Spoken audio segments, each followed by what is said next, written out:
Saitama versus Giant Man. Saitama's first major display of overwhelming power occurs during the confrontation with Giant Man, a mutant produced when Maragori consumes Biceps Brachii King, the ultimate strength-enhancing drug created by his brother.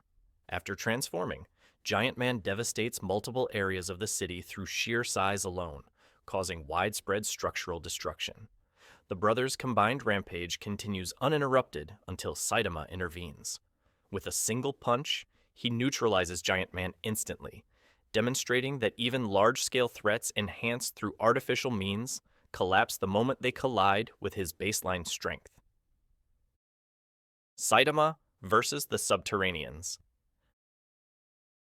The next notable moment is Saitama's imagined battle against the Subterranean people, an underground civilization intending to invade the surface due to overpopulation within the Earth's crust.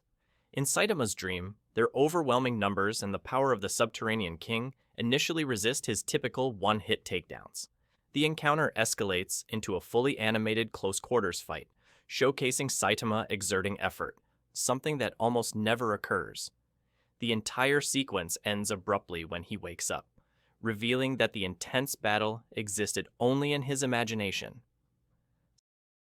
Saitama versus Beast King. In the House of Evolution arc, Saitama faces Beast King, one of Dr. Genus's engineered mutant warriors.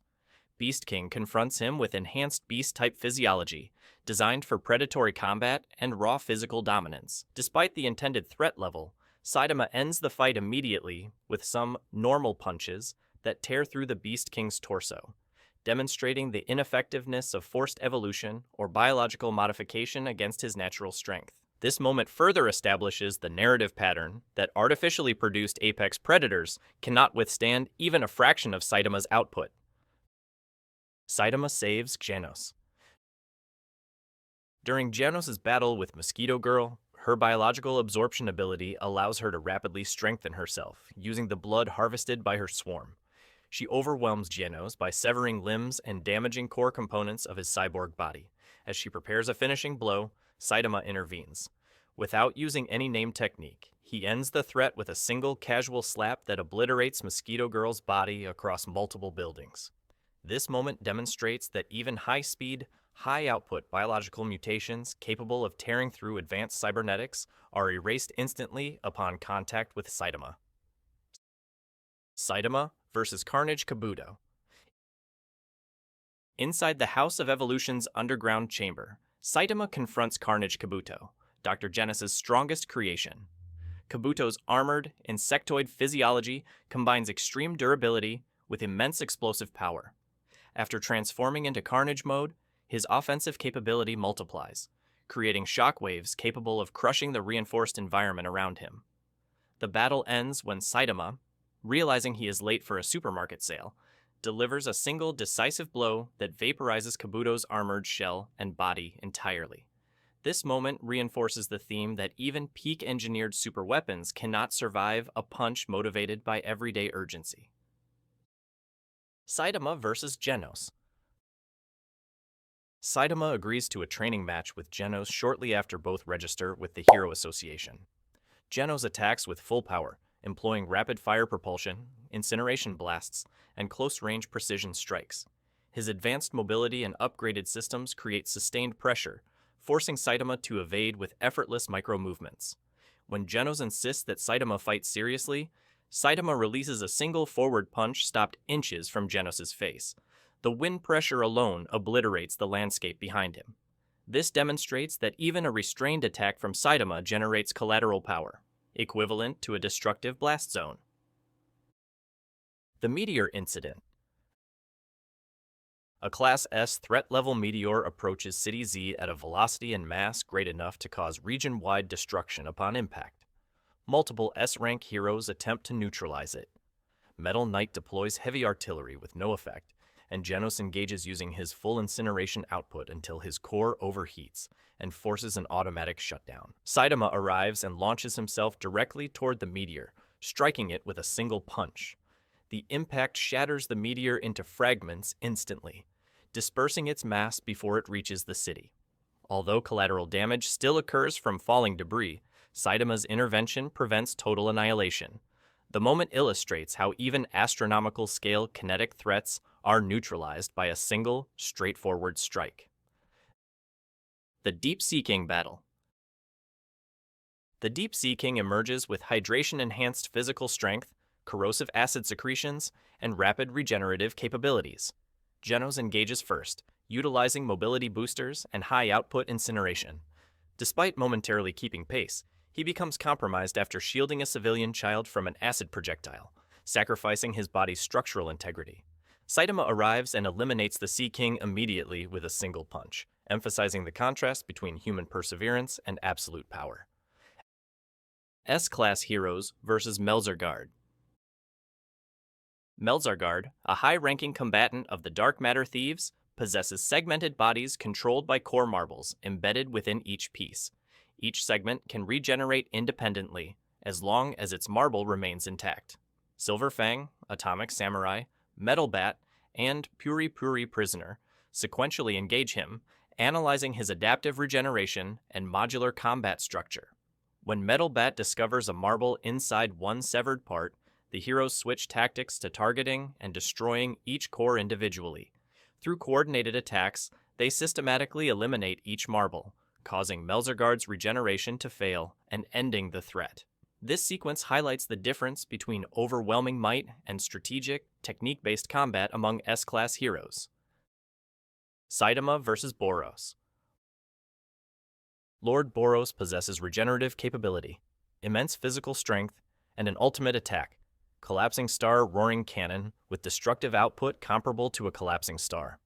His armor limits his power, and once removed, his energy output increases drastically, enabling high-speed movement and planet-level destructive potential. Throughout the battle, Boros regenerates from blows that would instantly kill any other opponent, making him the only enemy to endure more than one strike from Saitama. When Boros fires his ultimate beam, Saitama responds with Serious Punch, generating a shockwave strong enough to obliterate the beam without contact and split the layer of clouds across the curve of the planet. The impact simultaneously destroys Boros' body, past its ability to regenerate. This is the clearest demonstration of Saitama's upper range output in animated form. King's Truth revealed. King, ranked among the highest S-Class heroes and publicly considered the strongest man on Earth, is revealed to possess no combat ability whatsoever. His reputation was built on a misunderstanding, created when he repeatedly appeared at battlefields Saitama had already cleared, causing bystanders to assume he delivered the finishing blows. The truth emerges when Saitama visits him, and King admits he has been living under a false identity. This moment recontextualizes his status and establishes one of the series' core comedic contrasts: unmatched fame paired with zero power. Garo declares himself a human monster. During a meeting between criminals and the Hero Association, Garo announces himself as a human monster, attacking all present to display his intent. His martial arts mastery and physical conditioning allow him to incapacitate every combatant except Sitch, who survives to report Garo's emergence as a major threat. This event marks the beginning of Garo's focused campaign of defeating heroes to evolve into a monster, driven by his ideology that villains deserve victory as much as heroes. Genos vs. Sonic. Genos and Sonic engage in their first full confrontation, each representing opposing philosophies regarding Saitama. Genos uses high-durability cybernetics and incineration techniques, while Sonic relies on extreme acceleration, agility, and precision. Their abilities counter one another. Genos cannot land a decisive hit due to Sonic's speed, and Sonic cannot penetrate Genos' reinforced armor. The fight ends inconclusively, establishing their rivalry and respective limitations. Saitama vs. Fubuki. Fubuki, the highest-ranked B-class hero, attempts to recruit Saitama into her faction by force. She initiates the conflict with coordinated telekinetic attacks supported by her subordinates. Despite the numerical advantage and Fubuki's psychic output, Saitama neutralizes every technique without effort. His resistance highlights the upper limit of psychic influence on him. Telekinesis capable of binding or crushing other heroes has no measurable effect. After disabling the entire group instantly, he instructs Fubuki to develop individual strength rather than rely on hierarchical control. setting the foundation for her future character development. Garo versus the Tank Top Army. Garo confronts multiple heroes simultaneously, including Tank Top Master, Moomin Rider, and Silverfang's student Charanko. Using a mixture of redirective martial arts, predictive combat analysis, and heightened physical power, Garo systematically defeats each opponent despite their differing abilities. Tank Top Master, an S-class hero with exceptional raw strength, is overpowered through technique and anatomical targeting. Garo's efficiency in this battle demonstrates the evolution of his combat principles, exploiting openings rather than relying solely on force. This sequence shows his shift from skilled martial artist to a progressively monster-like fighter. Garo's backstory.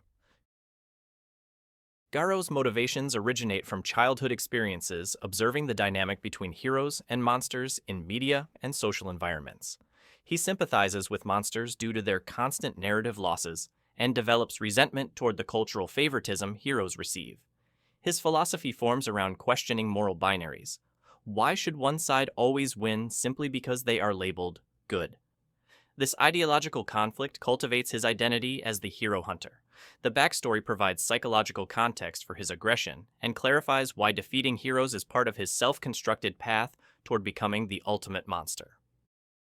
Metal Bat versus monsters. Metal Bat fights through multiple monsters before engaging Elder Centipede, a colossal centipede-type threat with regenerative armor plates and massive kinetic force. His ability, which increases his striking power proportionally to his anger, allows him to continue fighting despite sustaining significant injuries. Immediately afterward, Garo challenges him while his stamina is depleted. Garo defeats Metal Bat, but acknowledges that a single clean hit would have reversed the outcome. The fight ends when Metal Bat's sister interferes, exploiting Garo's consistent refusal to harm children. This moment illustrates the fine margin between Garo's evolving strength and the destructive potential of S-class heroes. Saitama saves Suiryu.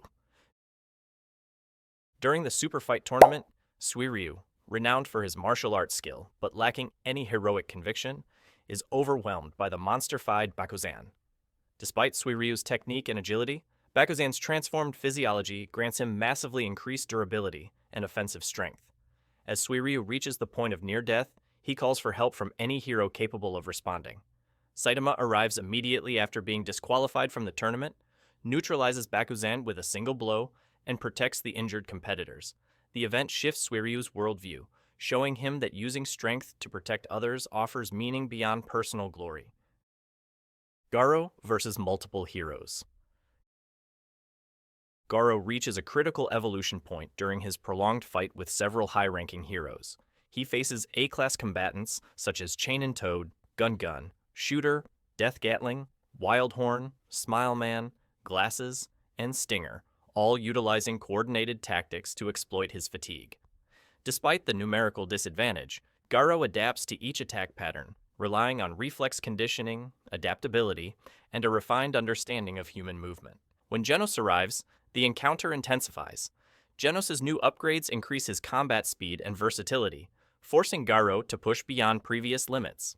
The arrival of Bang and Bomb further escalates the conflict, placing Garo in a multi-directional assault from 3 master martial artists. The battle ends with Garo's final counter, a tank top blow imitation, before external interference halts the fight. Saitama versus Elder Centipede. As the Battle of the Monster Association escalates, Elder Centipede returns in its largest and most destructive form.